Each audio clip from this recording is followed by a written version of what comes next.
মানুষ সত্য তাহার উপরে নাই, এই কথা আজ আবারও প্রমাণ করলেন চন্দ্রকোনার বিধায়ক। পথ দুর্ঘটনায় আহত তিনজনকে বিধায়ক নিজের কাজ ফেলে তড়িঘড়ি চিকিৎসার ব্যবস্থা করলেন। চন্দ্রকোনা বিধানসভার নবনির্বাচিত বিধায়ক সুকান্ত দোলই বাড়ি থেকে আসছিলেন চন্দ্রকোনার দিকে। আসার সময় দেখেন চন্দ্রকোনা গড়বেতা রাজ্য সড়কের আধকাটা এলাকায় একটি টোটোর সঙ্গে বাইকের মুখোমুখি সংঘর্ষে আহত হয়েছেন তিন আরোহী। তিনজন হলেন বাইক চালক, ঠাকুমা এবং নাতি।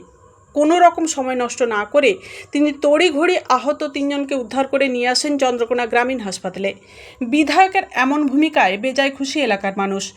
একদিকে চন্দ্রকোনা গ্রামীণ হাসপাতালে প্রাথমিক চিকিৎসার পর ঠাকুমা এবং নাতি শারীরিক অবস্থার অবনতি হওয়ায় দুজনকে মেদিনীপুর মেডিকেল কলেজ হাসপাতালে স্থানান্তরিত করা হয়। অন্যদিকে বাইক চালককে প্রাথমিক চিকিৎসার পর ছেড়ে দেওয়া হয়েছে বলে জানা গিয়েছে।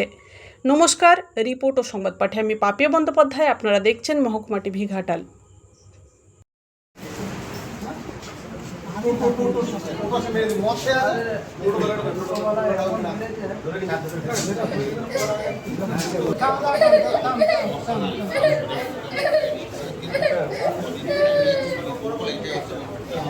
আমি বাড়ি থেকে ফিরছিলাম ভগবন্তপুর থেকে।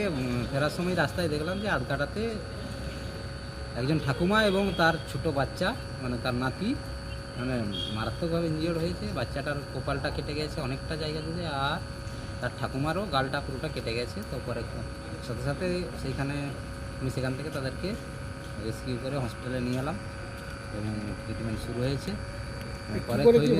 পরে খোঁজ নিয়ে যেটা জানতে পারলাম যে তারা বাইক নিয়ে যাচ্ছিল, আর মুখোমুখি একটা টোটোওয়ালা মদ্যপ অবস্থায় এসে মুখোমুখি অ্যাক্সিডেন্ট করে, যার ফলে এই ধরনের দুর্ঘটনা ঘটেছে। ওরা বাইক নিয়ে মাটিতে পড়ে গিয়েছিল এবং ইনজিওর্ড হয়েছে। এটা কি আমি তখন আসছিলাম ওই সাইড দিয়ে? হ্যাঁ, আমি তখন আসছিলাম, আসার পরে হসপিটালে নিয়ে এসেছি। তবে এসে যেটা বুঝতে পারছি, যেটা আমাদের খুব জরুরি, সেটা হচ্ছে এই হসপিটালের পরিষেবা বাড়াতে হবে। তার জন্য যে সংশ্লিষ্ট দপ্তরে আমি জানাবো যে এই হসপিটালের পরিষেবা যাতে আরও বেশি করে বাড়ানো যায়, তার জন্য ব্যবস্থা গ্রহণ করতেই হবে, কারণ এটা খুব প্রয়োজন আমাদের জন্য।